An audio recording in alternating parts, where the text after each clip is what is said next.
جو قومیں Reimann Davis کو بغیر کسی شرائط کے رہا کر کے بھیج دیتی ہیں باعزت طور پر، اور جو قومیں جن کا ایک بچے کو اسلام آباد کی سڑکوں پہ اپنی گاڑی کے نیچے کچل دینے والا کرنل جوزف، اس کو رات کی تاریکی میں نور خان ایئر بیس سے سلوٹ مار کے بھیج دیا جاتا ہے واپس، ان قوموں کے ساتھ یہی کچھ کیا جاتا ہے اور یہی کچھ ہونا بھی چاہیے کہ ان کو امریکہ برطانیہ میں عزت ملنا تو دور کی بات، ان کے اپنے ملک پاکستان میں بھی ان کی کوئی غیر ملکی قدر نہیں کرتا، ان کے قانون کو جوتے کی نوک پہ رکھا جاتا ہے۔ یہ انڈر ایج ہیں اور دوسرا سیٹ بیلٹ نہیں پہنے ہوئے اور نمبر پلیٹ بھی یہ آپ دیکھ سکتے ہیں۔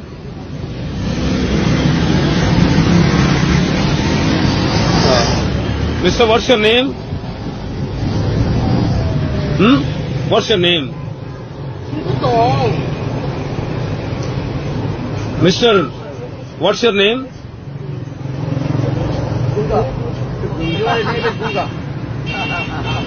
And where is your license? Where is your documents? یہ دیکھ سکتے ہیں، میں افسران بالا سے التجا کرتا ہوں کہ یہ دیکھیں، یہ چائنیز ہیں، یہ مسلسل ان کو جب ہم کسی وائلیشن پہ روکتے ہیں نہ انگلش میں بات کرتے ہیں، اور حالانکہ ان کو اردو بھی آتی ہے انگلش بھی آتی ہے، لیکن یہ لوگ بات نہیں کرتے، چپ کر کے بیٹھے رہتے ہیں۔ ہمارے ملک میں ہمیں یہ بے وقوف بنا رہے ہیں، ٹھیک ہے؟ ان کو روکو۔ آپ دیکھ سکتے ہیں کہ یہ لوگ یہاں کرائم بھی کرتے ہیں۔ ابھی حالانکہ اندر انہوں نے ہوٹل کا سارا سامان بھرا ہوا ہے گاڑی میں، اپنا ہوٹل چلا رہے ہیں، کیا جو بھی کرتے ہیں، لیکن کوئی اپنا مجھے ڈاکومنٹس یا لائسنس وغیرہ کوئی چیز نہیں دے رہے، کوئی چیز نہیں بتا رہے ہیں۔ آپ مجھے بتائیں کہ ہم ان کا کیا کریں؟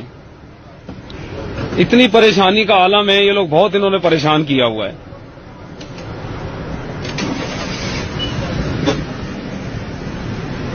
Where is your license and documents? دیکھ سکتے ہیں آپ کہ یہ مسلسل چپ کر کے بیٹھے ہوئے، کوئی جواب نہیں، رپلائی نہیں کرتے آگے سے۔ انہی چینیوں کے کئی ایسے گروہ جو اس وقت پاکستان میں کام کر رہے ہیں، وہ ایک جو سب سے گھنونا کام کیا جا رہا ہے وہ یہ کیا جا رہا ہے کہ پاکستانی لڑکیوں کے ساتھ شادی کی جاتی ہے، انہیں جھانسے میں پھنسا کر جب لے کے جایا جاتا ہے چائنا میں تو انہیں کلبز اور بارز کی زینت بنایا جاتا ہے، جہاں ان کے جسم فروشی کا کام ان سے لیا جاتا ہے زبردستی، اور اس پہ اچھا بھلا یہ لوگ بزنس کر رہے ہیں، کیونکہ انسانیت یا مذہب تو ان لوگوں میں اس طرح کا ہے نہیں، لہٰذا ان کے لیے یہ تمام چیزیں جائز ہیں۔ سیکنڈ کام جو یہ لوگ کر رہے ہیں وہ یہ کر رہے ہیں کہ آج یہ میں جانتا ہوں کہ میرے بڑے دوست اس سے ناراض ہوں گے، اس وقت جو پاکستان ایک اکنامک کوریڈور چائنا کے ساتھ مل کے بنا رہا ہے، بہت اچھی بات ہے اور ہونا چاہیے، اکنامکلی پاکستان کو بہت اسٹرانگ ہونا چاہیے، لیکن ایک بات یاد رکھیے گا، جو آپ حضور صلی اللہ علیہ وسلم نے ایک بات کی تھی، کیٹیگوریکلی کہا تھا کہ یہود و نصارہ کبھی تمہارے دوست یا بھائی نہیں ہو سکتے، تو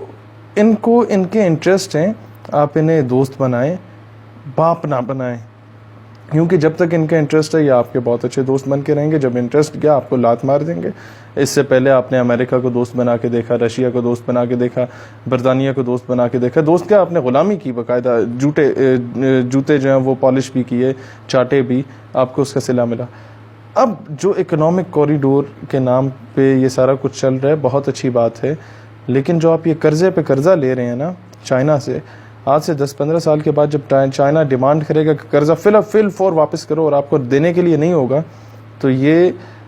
آپ کے انہی مقامات پہ معاہدے کے تحت قبضہ کر لیں گے،